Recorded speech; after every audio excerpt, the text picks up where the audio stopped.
एक छोटे से गांव में रमेश नाम का नौजवान रहता था। उनकी खिलाड़ी होने की ख्वाहिश थी। रमेश हर दिन अपने दोस्तों के साथ क्रिकेट खेलता था, लेकिन उसका सपना था कि एक दिन वह बड़ा खिलाड़ी बनेगा। एक दिन रमेश ने सुना गांव के पास पुराने हवेली है, जिसे लोग भूतिया समझते हैं। कई लोग कहते थे कि वहाँ रात को अजीब आवाजें आती थी। रमेश ने सोचा अगर वहाँ उसने जाके कुछ कर दिखाया तो गांव में उनकी बहुत इज्जत होगी। उसने अपने दो दोस्त मोहन और सुरेश को भी साथ लिया और रात को हवेली की तरफ निकल पड़ा। हवेली बहुत पुरानी और भयानक थी। रमेश ने देखा जहाँ पे 4 दीवारें थी, अब आधा शादी खत्म होने के बाद भी अपने खौफ शकल खड़े हैं। जैसे ही वो लोग हवेली के अंदर गए, उन्हें अजीब सा अंधेरा महसूस हुआ। हवेली के अंदर चलते हुए उन्हें भयानक आवाज और एक पुराने तस्वीर मिले। जैसे ही वो लोग हवेली के बीच में पहुँचे, उन्हें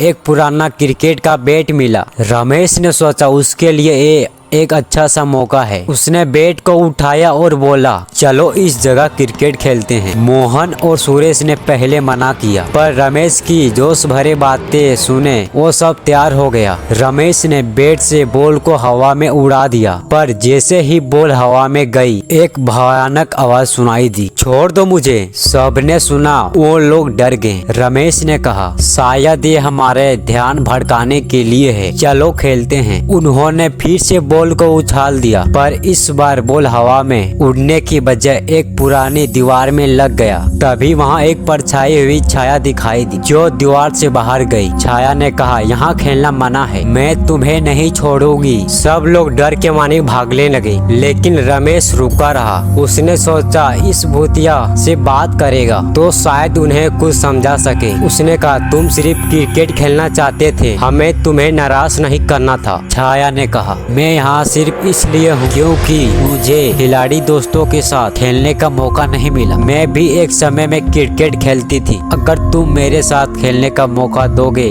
तो मैं तुझे छोड़ दूंगा। रमेश ने सोचा कि यह एक मौका है। उसने अपने दोस्त से कहा कि वो छाया के साथ खेलने के लिए तैयार है। मोहन और सुरेश ने पहले मना किया, लेकिन रमेश का जोश देख के उन्होंने हाँ कर दिया। छाया ने अपने पुराने खिलाड़ियों के बारे में सोच के उन्हें बता दिया। वो लोग एक नया मैच खेलने लगा, जिसमें छाया ने अपने पुराने खेल का मजाक उड़ाने लगा। रमेश और उनके दोस्तों ने समझा कि यह एक पुराने खिलाड़ी है जो अपने कहानी को जीना चाहती है। मैच खत्म होने के बाद छाया ने उनसे कहा तुमने मुझे खुशी दी है, अब मैं तुम्हें नहीं रोकूंगी। तुम्हें खिलाड़ी बनने का ख्वाहिश है, इससे पूरा करो। रमेश ने छाया को शुक्रिया अदा किया और वो वहाँ से बाहर निकल गया। गाँव वापस आने के बाद रमेश ने अपने गांव वालों को पूरी कहानी सुनाई। उसकी हिम्मत और उनकी दोस्त को देख के वो सब ने उनको इज्जत करने लगा। रमेश ने सोचा दोस्ती और खुशी के लिए कभी कभी डर से लड़ना पड़ता है, और इस तरह रमेश ने अपने सपनों को पूरा किया, पर एक भूतिया कहानी को भी सोचा जो हमेशा उनके दिल में रहेगी। कहानी की अंत। तो दोस्तों आप सबको ये हीरो का स्टोरी कैसा लगा आप लोग कमेंट सेक्शन में जवाब दीजिएगा, और अगले एपिसोड के लिए हमारे इस चैनल को आप लोग प्लीज सब्सक्राइब कीजिएगा।